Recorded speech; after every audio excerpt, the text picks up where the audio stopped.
মানে আম্বেদকর সাহেব সেই সংবিধানকে আজকে ভারতের প্রতিটা ক্ষেত্রে সেই সংবিধানকে ভারতের ইলেকশন কমিশন এবং ভারতের যে দল বিজেপি তারা সেই সংবিধান মানছেন না। সংবিধানে রয়েছে সার্বভৌমত্ব, অর্থাৎ যে কোনো মানুষ যে কোনো জায়গায় গিয়ে ভারতের মানুষের একটাই পরিচয় হবে, সে ভারতীয়। সেখানে বাঙালি হিসেবে কাউকে মারধর করা হচ্ছে, খুন করা হচ্ছে, লাঞ্ছনা করা হচ্ছে বাংলা ভাষায় কথা বললে।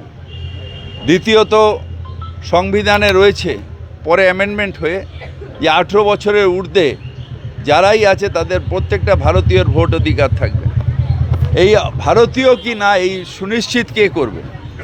সুপ্রিম কোর্ট একটা কমিটি করেছে, কিন্তু সেই কমিটি কাজ করতে ইলেকশন কমিশন এত দেরি করিয়ে দিল, ইচ্ছে করে 27 লক্ষ মানুষের নাম আজকে বাদ দিয়ে বাংলায় ভোট হবে। এটা অত্যন্ত দুঃখের, অত্যন্ত কষ্টের। নিশ্চিতভাবে আমরা নিশ্চিত যে এই 27 লক্ষের নামই পরে উঠবে, কিন্তু এই ভোট অধিকার থেকে যে তাদের বঞ্চনা করা হলো, ভারতের নাগরিক হিসেবে তার অধিকার সংবিধান দিয়েছে সেটার থেকে তাদের বঞ্চিত করা হলো।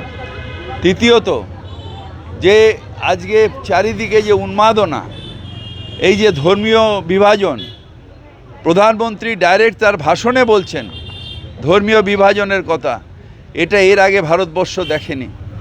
বাবা সাহেব আম্বেদকরের দেওয়া যে সংবিধান, সেই সংবিধানে বারবার ধর্ম নিরপেক্ষতার কথা লেখা আছে, সেইখানে তারা সেটাকে উপেক্ষা করে আজকে ধর্ম অন্ধতার পথে ভারতবর্ষকে ঠেলে নিয়ে যাচ্ছে।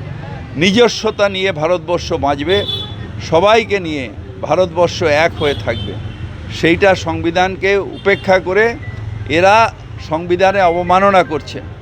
দিলীপ ঘোষ বলেছেন যারা বাদ হয়েছে তারা ওই দেশদ্রোহী। আমি বলবো যারা সংবিধান মানেন না তারা দেশদ্রোহী। আপনাদের যখন এখন ভোট আর কিছুদিন বাকি,